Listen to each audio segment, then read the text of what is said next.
दोस्तों, आज का हमारा टॉपिक है यूपी बोर्ड सॉल्यूशन क्लास 12 समान हिंदी गद्य गरिमा का चैप्टर नंबर 3 अशोक के फूल, जो कि आचार्य हजारी प्रसाद द्विवेदी द्वारा लिखा गया है। तो दोस्तों, आज की वीडियो में हम आचार्य हजारी प्रसाद द्विवेदी जी का साहित्यिक परिचय और कृतियों के बारे में जानेंगे। तो देखिए, साहित्यिक परिचय जानने से पहले हम इनका थोड़ा जीवन परिचय जान लेते हैं। तो आइए वीडियो को स्टार्ट करते हैं।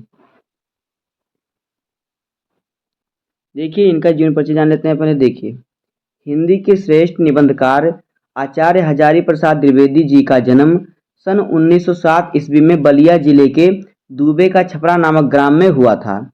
इनके पिता श्री अनमोल द्विवेदी ज्योतिष और संस्कृत के प्रकांड विद्वान थे। वो ज्योतिषी थे, अतः इन्हें ज्योतिष और संस्कृत की शिक्षा उत्तराधिकार से प्राप्त हुई। मतलब इनके पिता द्वारा इन्हें मिल गई ये शिक्षा ज्योतिष और संस्कृत की। काशी जाकर इन्होंने संस्कृत साहित्य और ज्योतिष का उच्च स्तरीय ज्ञान प्राप्त किया। इनकी प्रतिभा का विशेष विकास विश्वविख्यात संस्था शांति निकेतन में हुआ है।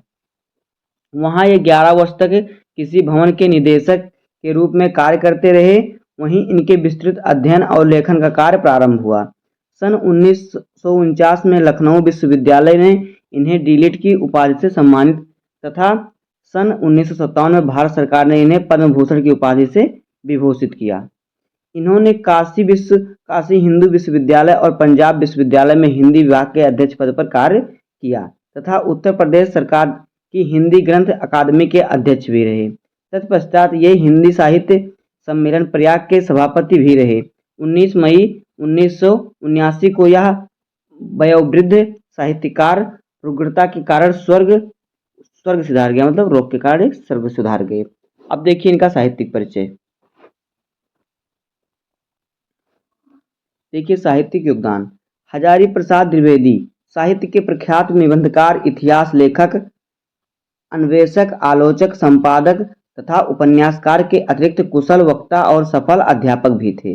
वे मौलिक चिंतक, भारतीय संस्कृति और इतिहास के मर्मज्ञ, बंगला तथा संस्कृत के प्रकांड विद्वान थे।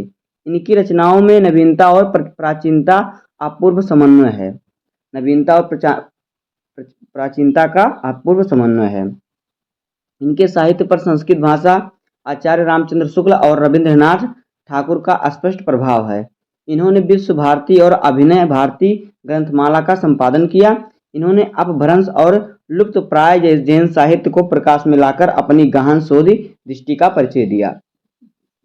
निबंधकार के रूप में विचारात्मक निबंध लिखकर भारतीय संस्कृति और साहित्य की रक्षा की। इन्होंने नित्य प्रति के जीवन की गतिविधियों और अनुभूतियों का मार्मिकता के साथ चित्रण किया।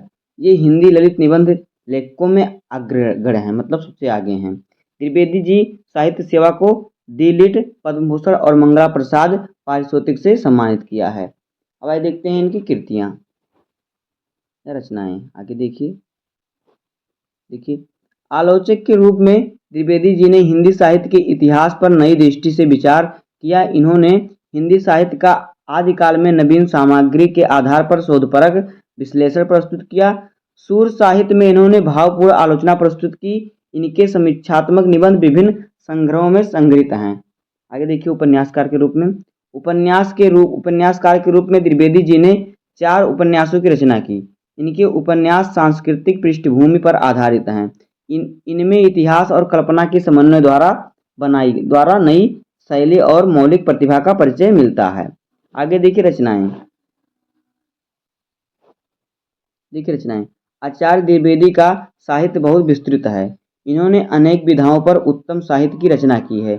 इनकी प्रमुख रचनाएं निम्नलिखित हैं। देखिए, निबंध संग्रह में क्या क्या है? अशोक के फूल, कुटज, विचार प्रवाह, विचार और वितर्क, आलोक पर्व, कल्पलता। इन संग्रहों में द्विवेदी जी के विचारात्मक, भावात्मक और ललित निबंध हैं। आगे देखिए, आलोचना साहित्य। देखिए, इनकी आलोचना साहित्य क्या है? सूरसागर, कालिदास की लालित्य योजना, कबीर, साहित्य सहचर, साहित्य का मर्म। इनमें द्विवेदी जी सैद्धांतिक और व्यवहारिक आलोचनाएं हैं। इतिहास देखिए क्या क्या इनका है?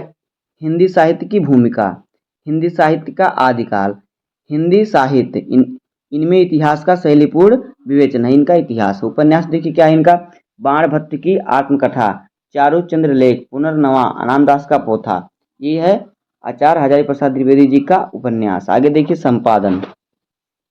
देखिए इन्होंने संपादन क्या क्या किया है।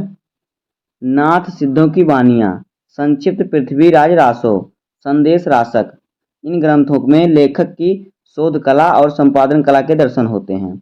आगे देखिए अनूदित रचनाएं। प्रबंध चिंतामणि, पुरातन प्रबंध संग्रह, प्रबंध कोश, विश्व परिचय, लाल कनेर, मेरा बचपन आदि। आगे देखिए साहित्य में स्थान का क्या है। आचार्य हजारी प्रसाद द्विवेदी जी हिंदी गद्य के प्रतिभाशाली रचनाकार थे। इन्होंने हिंदी के इतिहास लेखन को नवीन दिशा प्रदान की है। वह प्रकांड विद्वान, उच्च कोटि के विचारक और समर्थक आलोचक थे। गंभीर आलोचना, विचार प्रधान निबंधों और उत्कृष्ट उपन्यासों की रचना द्विवेदी जी ने निश्चय ही हिंदी साहित्य में गौरवपूर्ण स्थान पा लिया है। ये आलोचना और फिर विचारात्मक निबंध और उत्कृष्ट उपन्यास की रचना करके इन्होंने हिंदी साहित्य में गौरवपूर्ण स्थान पा लिया। तो दोस्तों इस प्रकार से आचार्य हजारी प्रसाद द्विवेदी जी का जीवन परिचय, साहित्यिक परिचय, रचनाएं और साहित्य में स्थान हो जाएगा। उम्मीद है कि आपको वीडियो पसंद आया होगा और सब चीज़ समझ में आ गया होगा। अगर आपको वीडियो पसंद आया हो तो वीडियो को लाइक कर दीजिएगा, चैनल पर नए हैं तो सब्सक्राइब कर दीजिए। मिलते हैं किसी नेक्स्ट वीडियो में, तब तक के लिए धन्यवाद। जय हिंद।